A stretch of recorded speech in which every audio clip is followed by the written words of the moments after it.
Well, Bay, thank you so much for coming in the studio tonight. It's great seeing you again. Thanks very much, Cam. It's great to be with you. Absolutely. And the book, Bay and Her Boys, just out now. We're just in time for Mother's Day, but it's kind of timely in another sense as well, because we've seen the attacks on Ann Romney and stay-at-home moms, and really, there's an argument about what's the right way to be a mom. Yeah, it astounded me. I've had several people who indicated you figured it out. You knew this was going to happen about now.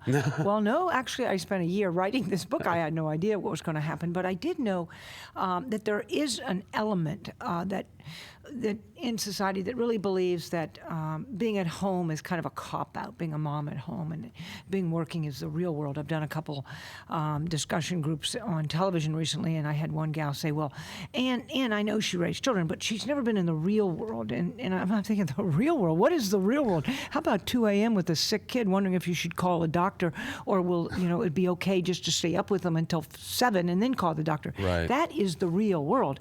And so I really find that having written this book, having raised my children as a single mom, that I know one thing. It doesn't matter what kind of mom you are, working, non-working, single, not single.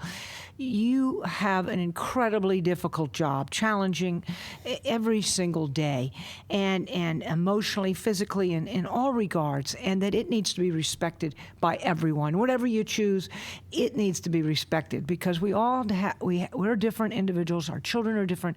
We know how to be the best parent to our children, and that should be our goal, and not to have anyone else tell us the best way to be a parent to our children, because they don't have our kids. Only we have them. Absolutely. And that's what the book is about, is deciding how you are going to be that best person. I've got some guidance. I really felt that throughout the time I raised my children, I constantly heard how not having a dad in the home was such a detriment, that my children were far less likely to thrive, to succeed. And I would think, well, what the heck? I'm going to do everything I can. Does anyone have any suggestions? You're just going to tell me, too bad, too bad, you blew it, And I always looked for that. I thought, all right, I agree with them. It would have been best to have the dad. But what if you don't? You have a message for us. Is there anything positive? Are you going to give me some hope? And so I really felt compelled to write a book that said, hey, let me tell you, I did it. You can do it. And you can do it well. And you can have a lot of fun doing it. So just throw yourself into being a single mom. Forget how you got there. Don't carry that with you. You got a whole new life now. It's a single mom, and make the best of it, because it can be a great, great life, one that really builds you as a person, makes you stronger, makes you a better parent, certainly, and just is the most rewarding and satisfying thing you can do with your life, really. I got to say, my wife had 2 kids from her previous marriage whenever we met, and she was a single mom for several years. And I was 23 when we got married, so I was, a very young guy, all of a sudden dad to an 11-year-old daughter and a 6-year-old son, and it was just mind-blowing. And so instantly there was that respect for motherhood and for parenthood, because I sort of, just kind of got dropped into the whirlwind. My golly. Good for you, though. Good for you. It really is something that I think a lot of people who either have decided they're not parents themselves, or they're just that type of parent who believes that they know best for everybody. Yes, it's amazing. My who has just had a baby, and I was around them. Oh yeah, my nephew visited me, and they have a 3-month-old baby, and she was saying how Aunt so-and-so said I should do this, and Aunt so-and-so said I should do this. And, of course, there I was saying, well, let me tell you. And then I thought, just do whatever you think is right. We'll give you ideas. Everybody, and that's welcomed, that, hey, this is what happened. This is what I did when my baby didn't sleep straight through the night. This is what, and that's great. Right. But you got to make the call. What's best for you? Absolutely, but the tips are always helpful. Yeah, they're always helpful. And I would never have come up with the idea to put the baby in the car seat on the dryer by myself. That never would have occurred to me. But it worked. That's a riot. I never tried that. I wish I had known that little one. And there was I tell a story in my book.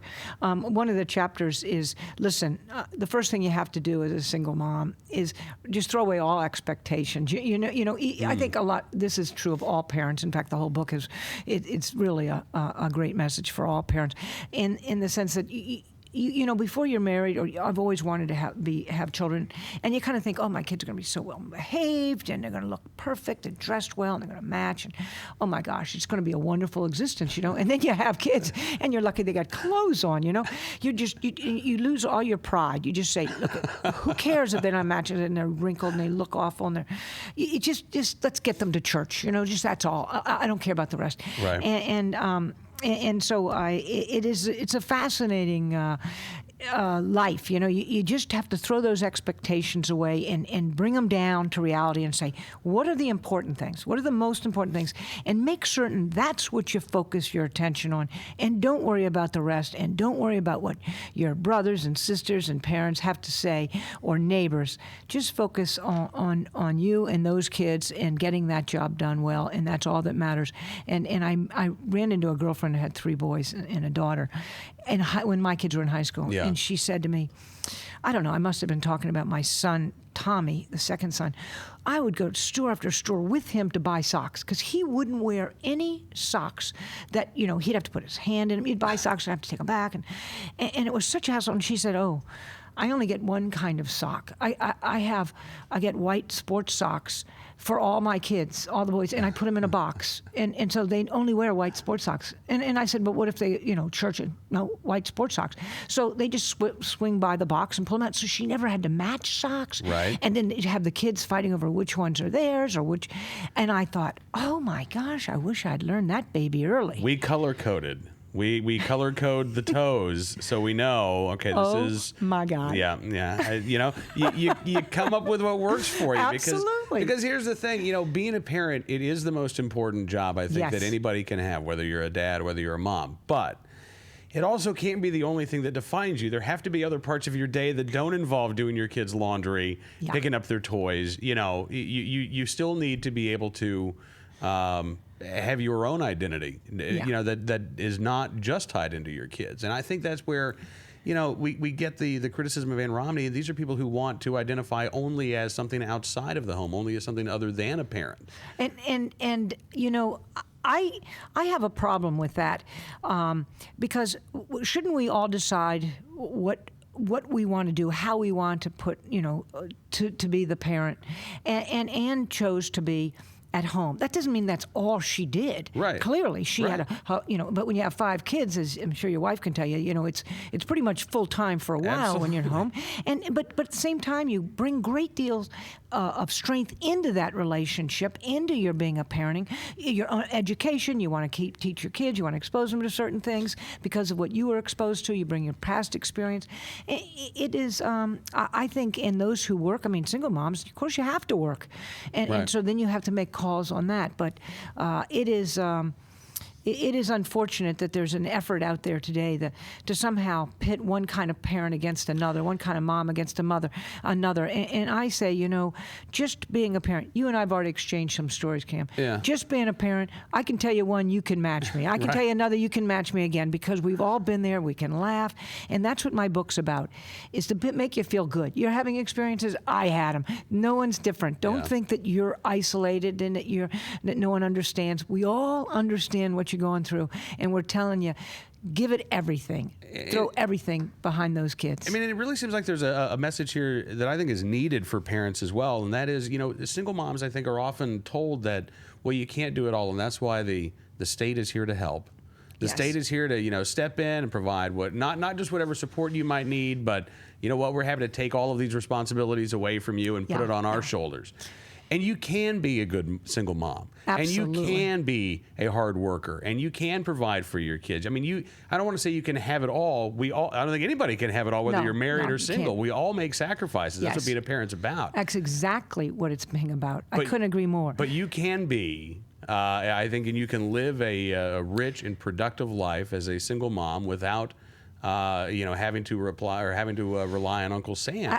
Absolutely. You know, when I was raising those boys, this is what I found. I found that on the right, conservative pundits would come out and waving the most recent statistics showing that you had to have a dad. And as I said earlier, I felt, wait a minute, what about the rest of us? But then the left would say, oh my gosh, you're a victim. You need help. You need the government to come in and help you. I'm going to tell you something. I am no victim, and I don't want anyone telling me I'm a victim. And the toughest, strongest, most dedicated, committed individuals I know are single moms, or moms, I should say, just Right. moms in general. We need you. Guidance is terrific. It's welcome to give us encouragement. That's something we can all use. But don't tell us we can't do it. Tell us we have to do it, because these are our children. We should be fighting for our children, and we shouldn't rely on anyone else to be successful. And, too often, Cam, I would hear that, hey, you see that kid, he's not doing well. Teacher would say, another mother, well, it's a single mom at home. What do you expect? I say, what do you mean, what do you expect?